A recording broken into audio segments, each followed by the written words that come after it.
Hi mga ka-bakers! Kumusta kayo? Ngayon naman ay gagawa tayo ng banana butter cake. Handa na ba kayo?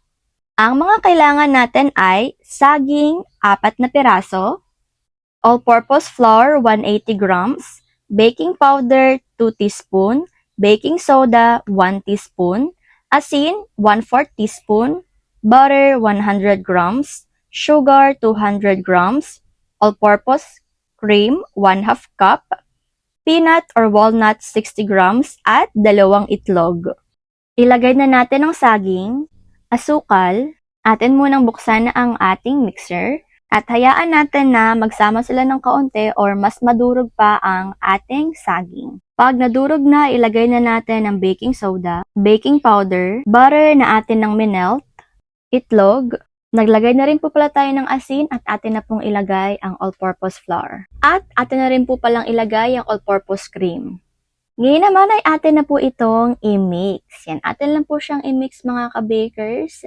At just take your time lamang po, ay kailangan po talaga makuha po natin ang texture na ating hinahanap dito. Yung wala na pong buo-buo at higit sa lahat ay wala na po yung parang magaspang po na itsura. Hindi para na po talaga siyang ganito kaganda. Yan, pag ganito na po ay okay na po ito at atin na po siyang ilipat sa ating lalagyan na 7x3 na meron pong mantika at nilagyan po natin ito ng dusting flour.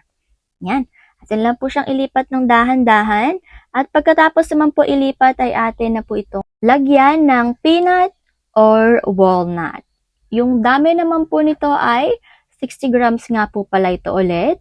At kung pwede nyo naman pong ubusin yung 60 grams or bawasan po yung 60 grams base po sa inyo pong panlasa. Pagkatapos po ay atin na po itong hahaluin ng kaunti para po malagyan din naman po yung gitna or yung loob niya at hindi lamang po puro sa ibabaw lahat. Okay, dokes? Yan naman po ay atin po itong taktakin at ilagay na sa ating oven. Ang oven temperature nga po pala nito ay 180 sa taas, 200 sa baba at ang baking time ay 40 to 45 minutes. After 40 to 45 minutes ay luto na po ang ating banana butter cake.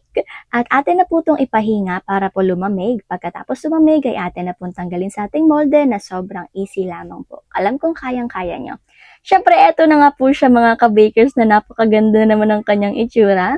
Kaya naman, ang gagawin po natin dito ay kakainan na siya sa mga ka-bakers. Ibebenta, siyempre, atin na po itong hahatiin. Pero kung ito naman po ay inyong pang merienda, abay why not atin na po itong kainin. Tawagan niyo lang po ako. Anyways nga po, no, tayo na po bumalik. Tingnan na po natin ang kanyang itsura, ang kanyang fluffiness, at ang kanyang napaka-yummy naman talaga. Yan. Eto na po talaga siya mga ka-bakers. Pasensya na po at nag-iba po ang kanyang kulay sa ating camera. Anyways, yan na po, ang ganda na po talaga niya at nakakagutom po talaga siya mga ka-bakers. Napakalinamnam at napakaganda. Tignan mo, kitang-kita po talaga ang kanyang pagka-finesse. Char! Ang sarap po kasi talaga niya. Lalo na po kung ito po ay ating gagawin. Kaya naman mga ka-bakers, gawin niyo na din po ha. Kung ito po ay inyong pang-business, abay napaka-winner po talaga nito kung atin po itong ibebenta. O di pa napaka-bongga po talaga. Kumusta na po kayo mga ka-bakers? Sana po ay nasa mabuti po kayong kalagayan ngayon.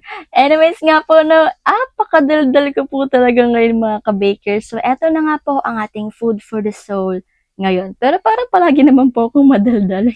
Okay, eto na po. Kawikaan, chapter 22, verse 26. Huwag kang mangangako para sa utang ng iba, ni gumarantya para sa kanya.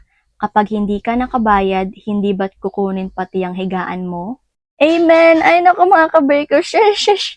Hindi ko po talaga alam ang aking masasabi dito, pero parang matatamaan po talaga ang dapat na matamaan dito. Dapat po tayong mag-ingat ngayon mga ka-bakers para po hindi po basta-basta madungisan ng ating pangalan. Okay, doks? Lalo na po sa mga utang dahil napakaalanganin po talaga nito. Anyways nga po, meron pa pong isa at eto po ang ating isa sa ating food for the soul ngayon. Ito po talagang ating pinaka-food for the soul.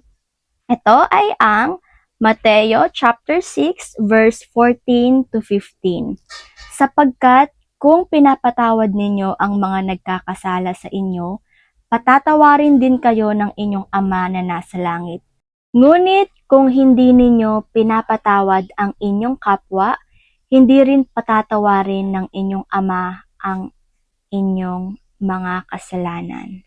Napaka-deep naman talaga nito at napakalalim naman talaga nito na kailangan talaga natin itong pagnilay-nilayan mga ka-bakers dahil alam naman natin na ang buhay ay may pait. Ngunit kailangan natin itong isurrender na, Panginoon, ito po ang sakit, ang pagpapatawad, ang lahat ng suffering sa inyo na po dahil hindi ko po ito kaya. Okay, dogs. Nagdadrama na naman tayo pero sana po gets niyo po ako dahil sa bandang huli, ang pagpapatawad naman talaga ay ang paglalaya or pagpapalaya natin sa ating mga sarili mula sa sakit ng nakaraan, sa trauma ng nakaraan. Ay basta yun na po talaga yun mga ka-bakers. Ako na po muna magpapaalam. Hanggang dito na lang po muna ako. Paalam muna. Take care at higit sa lahat ay God bless.